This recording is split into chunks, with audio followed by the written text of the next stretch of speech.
President, I give notice on the next sitting day. I'll move that this House notes that India's constitution commits it to democracy, equality, secularism, asymmetrical federalism and the protection of civil liberties, including freedom of speech and religious freedom. B, despite this, in December 2019, India enacted the Citizenship Amendment Act 2019, which discriminates on the grounds of religion in the provision of citizenship. C, the citizenship legislation is effectively being used to revoke the citizenship of religious minorities and will result in statelessness for many vulnerable and marginalised groups. D, large numbers of people have been declared to be foreigners, detained and left at risk of statelessness by citizenship verification processes of questionable legality. And E, protests and dissent have been met with an authoritarian government response and civil liberties have been dramatically curtailed. 2, that this House calls on the Australian government to A, require an ongoing dialogue as part of its broader engagement with the Modi administration that critically reviews Indian Citizenship Amendment Act 2019, and B, renegotiate trade agreements between Australia and India so that they include a human rights clause. आदाब, मैं हूं शफक जाफरी और आप देख रहे हैं पहचान TV और पहचान टीवी का यह शो है पहचान विद शफक। पहचान टीवी की खास बात है कि हम उन इश्यूज को हाईलाइट करते हैं जिन पर बात करना बहुत जरूरी है और जिस पर बात करने से लोग घबराते हैं, लेकिन हमें बोलना होगा, हमें बात करनी होगी।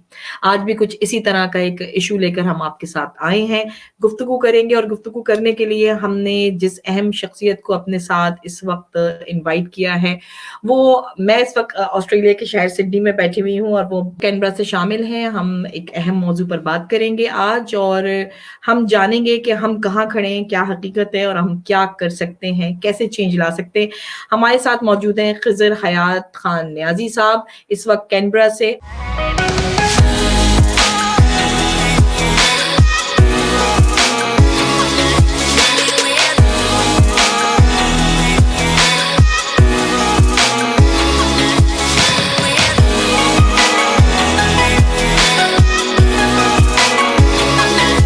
आपको वेलकम करती हूँ अपने शो में। अस्सलाम वालेकुम, कैसे मिजाज आपके? वालेकुम सलाम Shafaq, thank you very much.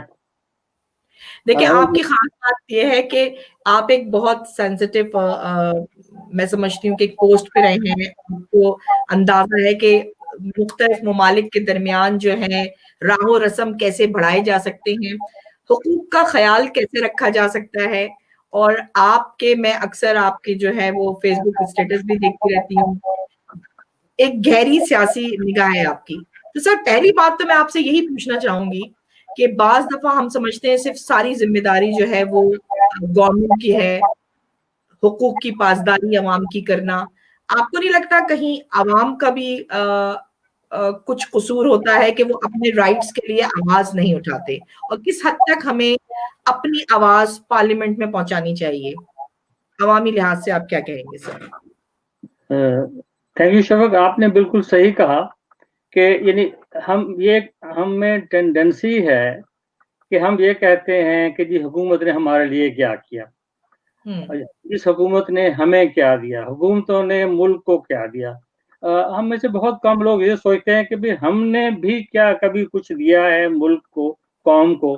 तो बिल्कुल आई थिंक ये यानी हमारी भी इतनी ही जिम्मेदारी है जितनी कि हुकूमत की है, किसी भी ऐसे इशू पे, किसी भी ऐसे मसले पे। बिल्कुल, आपके I agree with you fully.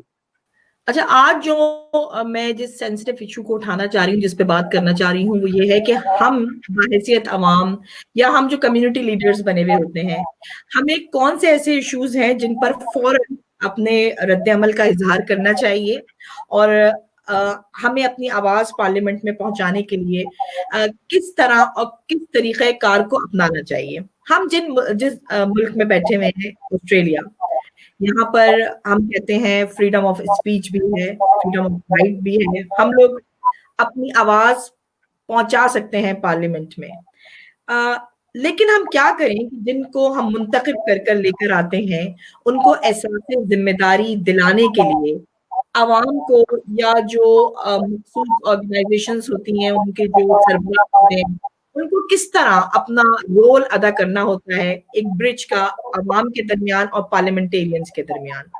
मैं बात करना चाहूंगी कि कश्मीर के इशू पे या इंडिया में जो मुस्लिम अक़लियत और मुख्तलिफ अक़लियतों के साथ जो हुआ और उस पर जो हमने देखा, मैं चाहूंगी कि आपकी राय हो कि जो गवर्नमेंट यानी कि हम दो मेजर पार्टीज के साथ हम इस वक्त देख रहे हैं ऑस्ट्रेलिया को, लिबरल और लेबर दोनों की जानिब से कोई स्टेटमेंट नहीं आया, इसके बावजूद कि पाकिस्तान के नुमाइंदों ने भी यहाँ पर काफी वोट किया, कश्मीरी लोग भी बोले, इंडिया मुस्लिम कम्युनिटीज को जो रिप्रेजेंट करते थे इमरान, उनकी भी आवाज के ऊपर किसी किस्म का कोई रद्द-ए-अमल का इजहार नहीं हुआ।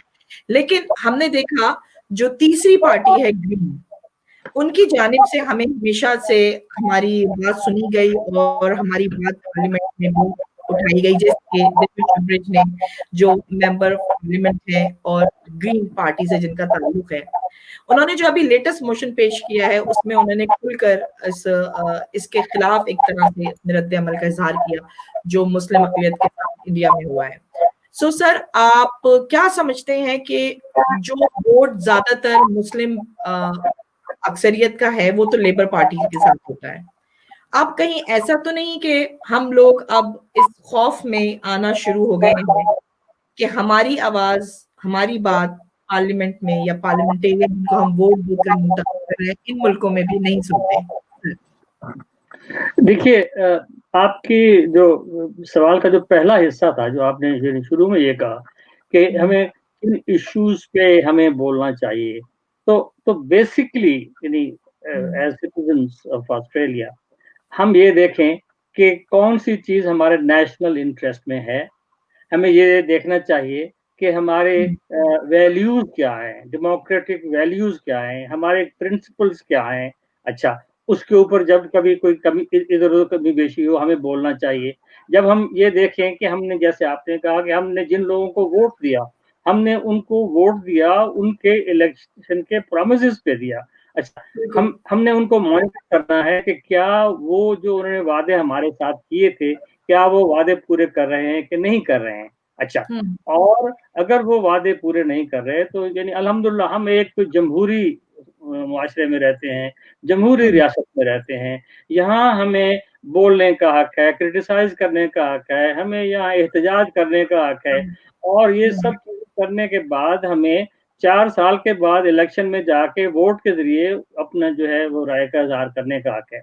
अब जिस इशू पर आपने इशारा किया है, देखिए कि जो अभी जो ग्रीन्स ने जो जो मोशन इन्होंने मूव किया है, वो दैट उसमें मैं समझता हूँ कि that is the best thing to do, the right thing to do. क्यों क्यों कि देखो, जो ऑस्ट्रेलियन वैल्यूज हैं, ऑस्ट्रेलियन वैल्यूज क्या हैं? We live in a multi cultural, multi religious society. हमारी वैल्यूज हैं कि जी ह्यूमन राइट्स।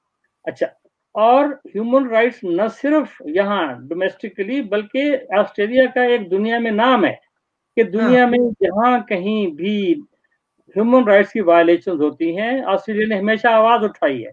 सिर्फ अपने यहाँ नहीं बल्कि अड़ोस पड़ोस में नहीं, 7 समुंदर पार कहीं भी जब कुछ हुआ है तो ऑस्ट्रेलिया ने आवाज उठाई है। सो देयरफॉर अब अगर ग्रीन्स जो कर रहे हैं तो वो एग्जैक्टली वो कर रहे हैं जो उन्हें करना चाहिए। अच्छा, फिर ये जो हमारी ये जो वैल्यूज हैं हमारी, आप ये देखें कि पिछले जनरल इलेक्शन से पहले Human Rights Watch went to every major political party. उनसे हमें मदर थे पूछा, अच्छा ये बताओ, इलेक्शन से पहले हमें ये बताओ कि ह्यूमन राइट्स पे आपकी क्या पोजीशन होगी। अच्छा, इनसे उन्होंने वो रिकॉर्ड किया कि हर एक पार्टी ने कहा कि हम ह्यूमन राइट्स को प्रोटेक्ट करेंगे, चाहे अपने मुल्क के अंदर होगा चाहे बाहर होगा। फिर जो ऑस्ट्रेलिया की डायरेक्टर थी ह्यूमन राइट्स वॉच की, इलेन पैटरसन, तो उसने अपने 21 जून 2016 की स्टेटमेंट में ये कहा कि देखिए, अब आपने जो बयानात दिए हैं, जो स्टेटमेंट्स दी हैं, अब जो ऑस्ट्रेलियन वोटर है वो उसके मुताबिक आपको वोट देगा। इट मीन्स कि वो आपके वर्ड्स को फेस वैल्यू एक्सेप्ट करके वो डिसाइड करेगा कि किसको वोट देना है, किसको वोट नहीं देना।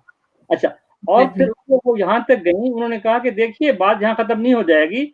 जब इलेक्शन हो जाएंगे, इलेक्शन होने के बाद ऑस्ट्रेलियन वोटर आपको मॉनिटर करेगा कि आपने जो वादे किए थे वो आप वो वादे पूरे भी कर रहे हो कि नहीं कर रहे हो।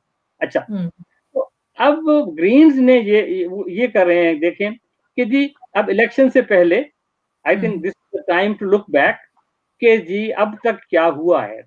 और पर्टिकुलरली देखिए 5 अगस्त 2019 से लेके यानी आपको बहुत आप पता है, बहुत आप इसमें एक्टिव रही हैं। अच्छा, कि यहाँ जितने भी सेमिनार्स हुए, फोरम हुए, यानी यहाँ पार्लियामेंट हाउस में जो सेमिनार हुआ था, जी जी। ऑल दो उस पार्लियामेंट हाउस का जो सेमिनार था उसमें जो हॉल बुक कराया था वो तो एक लेबर एमपी ने कराया था, लेकिन वो साहब आए, बैठे, 2 मिनट के बाद एक जुमला बोल के या 2 जुमले बोल के यदि आपने जो कहना है कह दो, हम पहुंचा देंगे हुकूमत तक, एज इफ के Kashmiri needed him to convey their जो जो पॉइंट ऑफ व्यू है टू द गवर्नमेंट। तो इसी तरह लेकिन जो जो ग्रीन के सेनेटर्स हैं, जो मौजूदा सेनेटर हमारी वो फारूकी और इवन जो रिटायर्ड उनकी सेनेटर है ली रन। अच्छा, तो उन्होंने उस वक्त बात की, खुल के बात की। इसी तरह यहाँ फोरम ऑस्ट्रेलिया ने फंक्शन किया, उस पे भी उन्होंने इवन इंडियन को बुलाया, कश्मीरियों को बुलाया, इंडिया की बात भी सुनी। लेकिन उसमें जो हमारे ऑस्ट्रेलियन जो दोस्त थे वो सब बोले, उसमें कोई लेबर कहीं नहीं नजर आई, हमें लिबरल कहीं नजर नहीं आई। अच्छा, तो यानी इसके बाद वहाँ यानी जहाँ जो जो कुछ भी होता रहा है उसमें यानी सिवाय ग्रीन्स के और किसी ने कोई वो बात नहीं उठाई।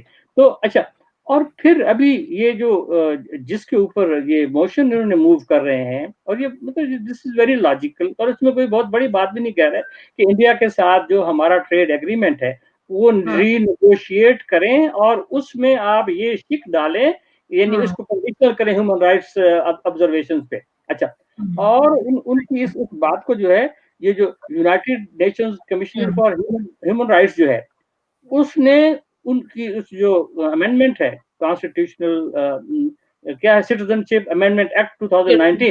अच्छा, उसको ये जो United nation human commissioner for human rights ने फंडामेंटली डिस्क्रिमिनेटरी कहा है, क्योंकि ये उन्होंने 1955 के एक्ट को अमेंड किया है। उस अमेंडमेंट में उन्होंने ऐसे लोगों को जो कि यानी भाग के और नेबरिंग कंट्री से यानी डिस्क्रिमिनेशन की वजह से भाग के इंडिया में आए थे, तो इन्होंने कहा है कि अब हम उनको सिटीजनशिप देंगे, रियायतें देंगे टू एवरीवन एक्सेप्ट मुस्लिम। मतलब है अनबिलीवेबल के यानी कि इंडिया की जो सबसे बड़ी पहचान थी दुनिया में वो थी कि ये सेकुलर स्टेट है। इंडिया की जो सबसे बड़ी पहचान थी कि ये जी दुनिया की बहुत बड़ी डेमोक्रेसी है। तो मतलब है जब इंडिया ये कर, अब मुझे आप बताएं कि इसके बाद जो कुछ यानी कश्मीर में हो रहा है, जो कुछ अभी ये जो इन्होंने कॉन्स्टिट्यूशनल अमेंडमेंट किए 2019 चेहरा मसा कर लिया उन्होंने। हाँ, 5 अगस्त को जो इन्होंने किया, अब बताओ इसके बाद मतलब मैं I am beginning really to feel कि इधर जब मैं किसी ऑस्ट्रेलियन इंटेलेक्चुअल से बात करता हूँ, प्रोफेसर से बात करता हूँ, जो कोई सियासत में नहीं है, एक ऑनेस्ट जो इंडिपेंडेंट बात करते हैं, इवन यूरोप में ये फीलिंग है कि India is no more secular, India is no more democratic. अच्छा, तो अब मुझे बताओ if this is the case तो इंडिया और चाइना में फर्क क्या रह गया? देखो ना, इंडिया के पास जो सिर्फ यानी वो था, हथियार था कि वो जमहूरियत और सेकुलरिज्म का था। एनीवे, मैं मौजू से हट रहा हूँ। तो कहने का ये है कि ये ग्रीन्स ने जो ये किया है ये ऑस्ट्रेलियन वैल्यूज के मुताबिक है, ये जो इलेक्शन के जो प्रोमिसेस थे उसके एन मुताबिक है, और ये जो यूनाइटेड नेशंस का जो ह्यूमन राइट्स कमीशन की जो इसके बारे क्रिटिसिज्म कमेंट ये उसके मुताबिक है। This is the best thing to do, this the right thing to do.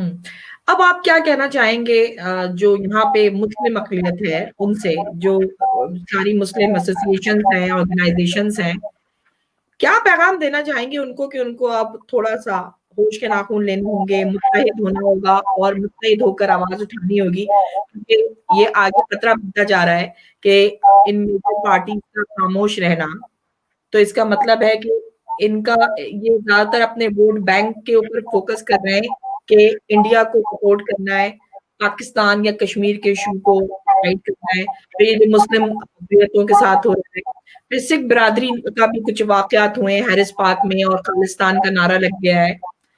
तो कहीं ऐसा तो नहीं कि अब हमें मुत्तहिद होकर ये सोचने की जरूरत है कि हम मिलकर आवाज उठाएं कि पार्लियामेंटेरियंस हमारी तरफ मुतवज्जा हों, खुसूसियत के साथ लेबर और लिबरल के?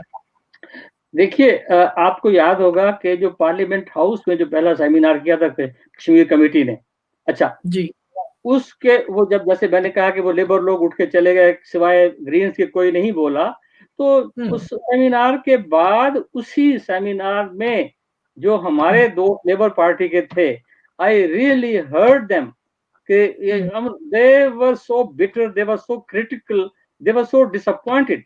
वो कहते थे कि ये हमने अपनी जिंदगियां जो है अपनी किस पार्टी के लिए हमने अपना वक्त जाया किया। अच्छा, तो और अगर यानी इस मामले पे यानी ये जो हो रहा है, देखो ऑस्ट्रेलियन जो है, ऑस्ट्रेलिया में एक बात है कि ये ट्रूली डेमोक्रेटिक सोसाइटी है। They wait, I mean they can suffer silently for 4 years। जब इलेक्शन आता है ना, फिर they speak through their ballot paper.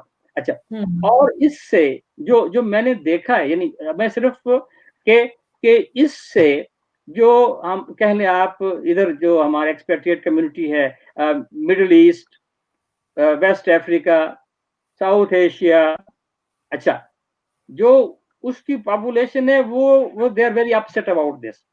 क्योंकि अगेन मतलब हम यानी जब दुनिया में खड़े होकर बात करते हैं तो हम कहते हैं जी इसराइल, ऑस्ट्रेलिया, हम डेमोक्रेसी है, ह्यूमन राइट्स, हम बिल्कुल बड़े अप राइट हैं। अच्छा, चाइना की बात होती है, हांगकांग की बात होती है, तो हम मतलब we go all the way out, हम उसको वो करते हैं। अच्छा, पर आप लेकिन कॉन्फिडेंस हमारा शेक हो रहा है, हम कॉन्फिडेंस अपना लूज कर रहे हैं। बिल्कुल हो रहा है, बिल्कुल हो रहा है। उसका मतलब यानी हमें हमें यानी आपको याद होगा कि ये जब जो मोदी साहब से जब इनकी मीटिंग हुई थी वर्चुअल हमारे, कॉन्फ्रेंस हुई थी जी।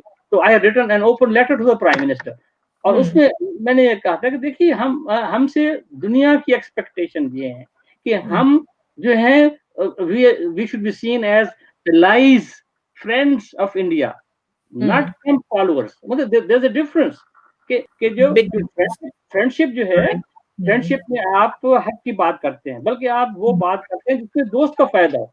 अच्छा, तो ये तो this is our point of view, सिर्फ ये मेरा नहीं है, जो भी इधर पढ़ा लिखा ऑस्ट्रेलियन है उसका ये ख्याल है। और ये सिर्फ अगेन मैं यानी आपने कहा कि मुस्लिम एसोसिएशन को, ऑर्गेनाइजेशन को क्या करना चाहिए। Well of course I think they are very well organized, और वो इस बात को समझते हैं। और डेफिनेटली ये एक जो डिस्क्रिमिनेटरी है कानून है अगेंस्ट मुस्लिम, इसको दुनिया का हर मुसलमान जो है वो कंडेम करता है। तो आई एम श्योर कि वो भी करेंगे। लेकिन इससे ज्यादा जो मैं आपको बता रहा हूँ कि इवन नॉन मुस्लिम जो ऑस्ट्रेलियंस हैं, पढ़े लिखे, जो इंटेलेक्ट, जो कि मतलब है वो सियासत में नहीं है, जो प्रिंसिपल जो हमारे इलाके जो, अच्छा, वो बताते हैं कि यार ये किधर जा रहे हैं ये लोग, ये क्यों एक असूल के ऊपर क्यों कंप्रोमाइज कर रहे हैं। मतलब आप देखें कि ऑस्ट्रेलिया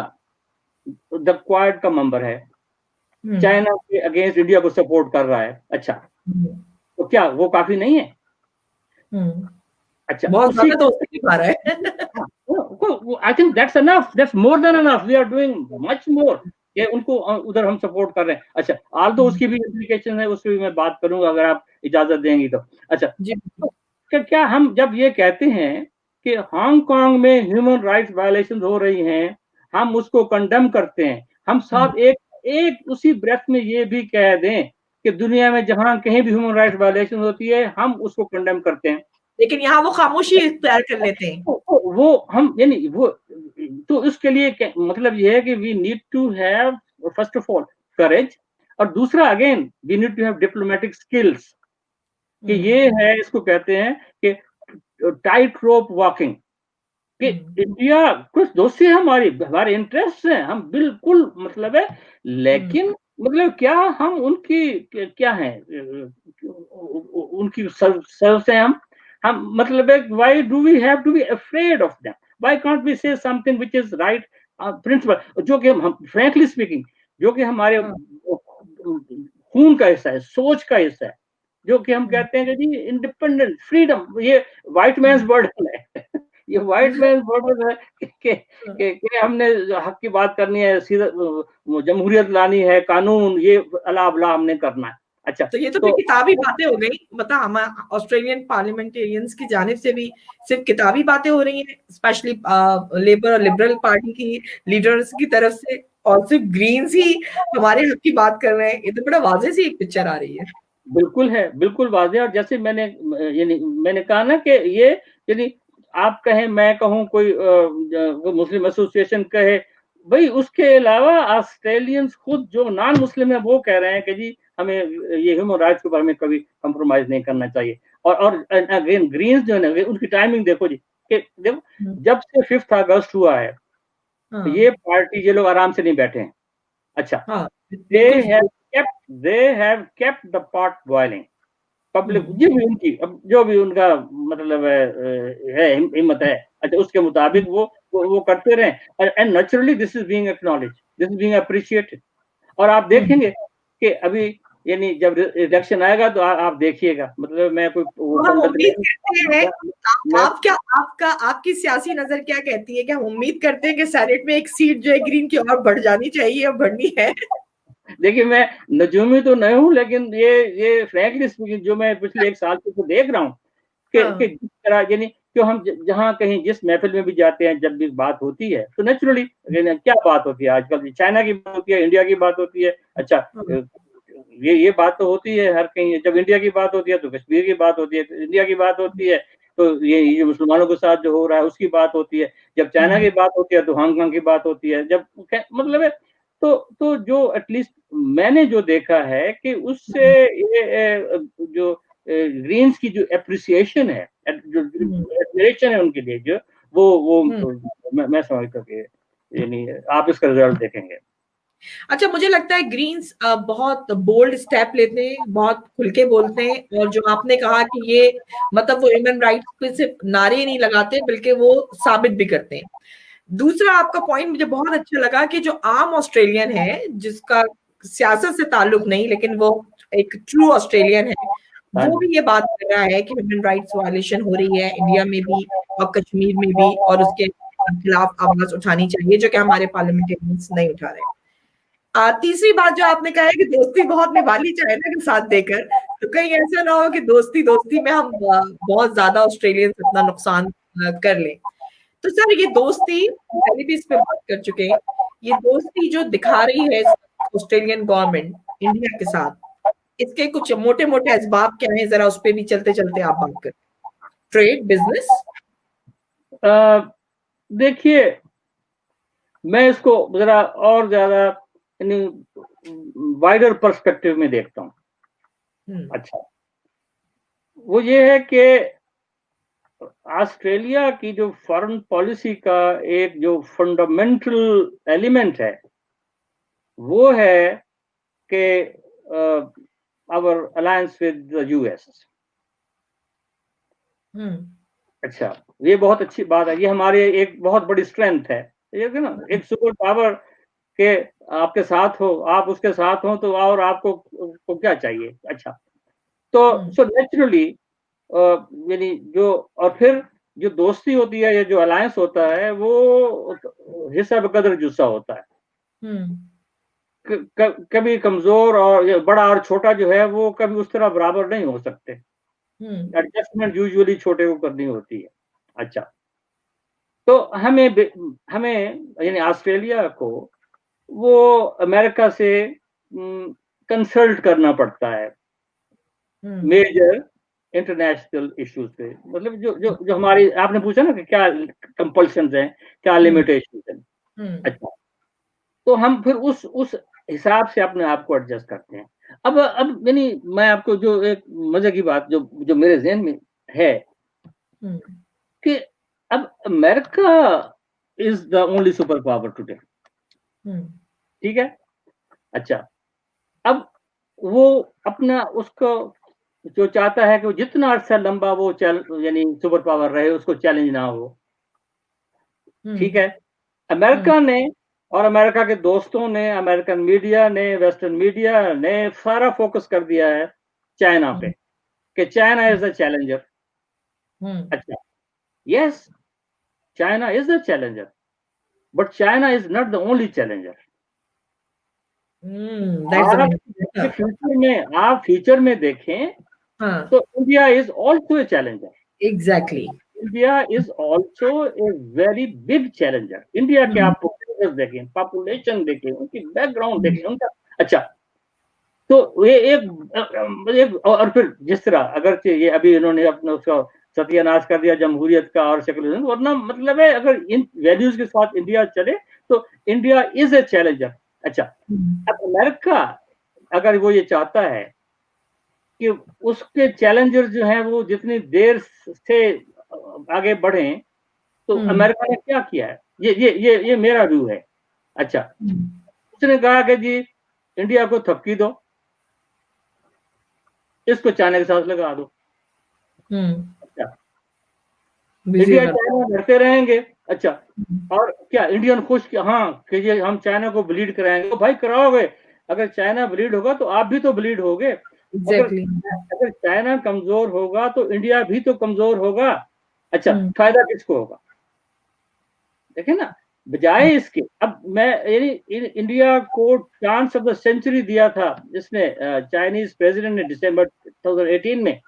वहां इंडिया जाके उसने कहा कि देखो मियां मोदी साहब कि ये लद्दाख और जम्मू कश्मीर में जो आपने जो यूनिलैटरल एक्शन लिया है, ये एक ट्राइलेटरल मसला है, पाकिस्तान, आप और चाइना का. हम let's sit together and sort it out.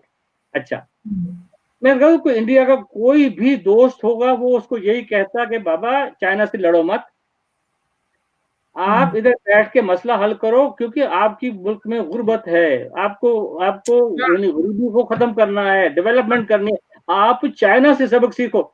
China ने गुज़श्ता 70-71 साल में क्या किया है? तो पुट हाउस इन ऑर्डर. तो जो एडवाइस थी होनी चाहिए थी वो ये थी कि जी put your house in order, अपने इकोनॉमी को डेवलप करो, लोगों को अपलिफ्ट करो. 50-60 साल जब उस लेवल पे पहुंच जाना है चाइना के लेवल, फिर तुम उसको सॉर्ट आउट कर लेना. लेकिन इंडिया को अमेरिका ने क्या किया? वो चाबी दी उनको. अच्छा, आपको कहा घोड़े पे बैठ जाओ, नेजा पकड़ लो, विंड विल जाके अटैक कर दो. अच्छा, वो चढ़ दौड़े. अच्छा, तो कहने का मतलब ये है कि ये फ्रैंकली आई जेन्युइनली बिलीव कि Modi has been trapped. India has been trapped. और ये विनर देखे ना, चाहे चाइना जीते चाहे इंडिया जीते, चाहे चाइना का नुकसान हो चाहे इंडिया का नुकसान हो, दोनों सूरत में फायदा अमेरिका का है. तो ऑस्ट्रेलियन गवर्नमेंट को भी तो ये सोचना होगा ना न्याजी साहब. हाँ, तो ऑस्ट्रेलियन गवर्नमेंट भी देखिए, ऑस्ट्रेलियन गवर्नमेंट भी अगर फर्स्ट करो अमेरिकन ये चाहते हैं कि ठीक है जी इनको इंडिया की पिटाई करवाओ चाइना से और चाइना को कमजोर कराओ इंडिया से, तो इनको भी तो ये सूट करता है. लेकिन मैं कहता हूँ इसके बावजूद, यानी ये होता है ना डिप्लोमेसी में थोड़ी बहुत आपको एल्बो रूम होती है. अच्छा, कि ऑस्ट्रेलिया कम से कम ये जरूर कर सकता है कि ये कहे कि yes we are members of the Quad, हम चाइना के मामले में इंडिया के साथ हैं, हम आपको हर तरह की सपोर्ट करेंगे, ये करेंगे, बट वी एक्सपेक्ट कि जो इंडिया, जो डेमोक्रेटिक इंडिया था वो डेमोक्रेटिक रहे, जो सेकुलर था वो सेकुलर रहे, जो ह्यूमन राइट्स वायलेशन दुनिया में कहीं भी नहीं होनी चाहिए, इंडिया में भी नहीं होना. लेकिन ऑस्ट्रेलिया से ये नहीं कह पा रहे, जिसकी मतलब है मुझे समझ नहीं आ रही कि ये क्यों नहीं कह पा रहे. ये इतना मुश्किल बात नहीं है कहना. इसका इंडिया से इतना बुरा रिएक्शन भी नहीं होगा. नहीं होगा, क्योंकि देखो ना, आपने इंडिया को क्वाड में काबू किया हुआ है. America, Australia, Japan. अच्छा, तो कहने का मतलब ये कि ये बात कह देने से और फिर देखिए अगेन कि मुसलमानों के साथ जो डिस्क्रिमिनेशन अगर इंडिया में हो रही है, अगेन ये तो कोई इंडिया का दुश्मन ही कहे उसको ये तुमने ठीक किया, ये करते रहो. भाई इंडिया में पाकिस्तान से ज्यादा मुसलमान है. अच्छा, इंडिया की फौज कहाँ लड़ेगी आप मुझे ये बताओ. इंडिया की फौज लाइन ऑफ कंट्रोल पे लड़ेगी, लाइन ऑफ एक्चुअल कंट्रोल पे लड़ेगी, इंडियन कश्मीर में लड़ेगी, या अंदर मुसलमानों के साथ लड़ेगी.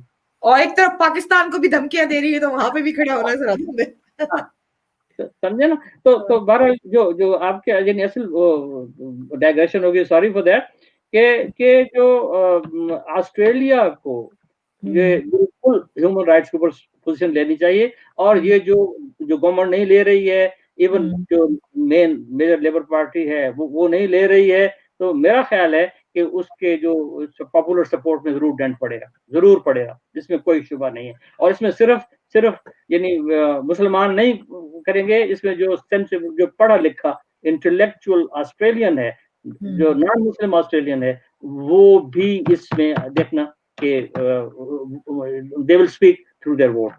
आपने बहुत जबरदस्त, बहुत काम की बात कह दी है। Thank you so much. एक बड़ी मैं कहती हूँ वाज़ेह पिक्चर आपकी गुफ्तगू के बाद इन सब सुनने वालों को, स्पेशली जो उर्दू ज़बान समझते हैं होगा और जिस तरह ट्रांसलेट करके हमारे प्रोग्राम्स को सुना जाता है, तो यकीनन हम उम्मीद करते हैं नियाज़ी साहब ने बड़ा एक वाज़ेह आपको मौक़िफ़ दे दिया है अपना। और मुझे लगता है कि अब वोटर्स को ये सोचना पड़ेगा कि उनके राइट्स के लिए सही आवाज उठाने वाली पार्टी कौन है और कौन है। मैं किसी किस्म का कोई मजीद तबसरा नहीं करना चाहती, लेकिन एक शेर कहना चाहती हूँ कि जो दोस्ती नहीं मुमकिन तो फिर ये अहद करें कि दुश्मनी में बहुत दूर तक ना जाएंगे। तो अब हमें अपने हुकूक के लिए आवाज खुद उठानी है। हम बाशऊर वो आवाम है कि जिसको ये राइट दिया गया था और ये दिखाई गई थी पिक्चर या फिल्म दिखाई गई थी कि आपके हुकूक की बात होगी। तो जहां हुकूक पामाल होने लगे, आवाम को वहां उठ खड़े होना चाहिए। यकीनन इसी तरह के और मौज़ूआत पर हम आपके साथ जल्द मिलेंगे, इसी तरह बात करेंगे, इसी तरह नियाज़ी साहब जैसे लोगों के साथ मिलकर हम आपको हकीकत से आशना करेंगे। जब तक के लिए इजाजत दीजिए।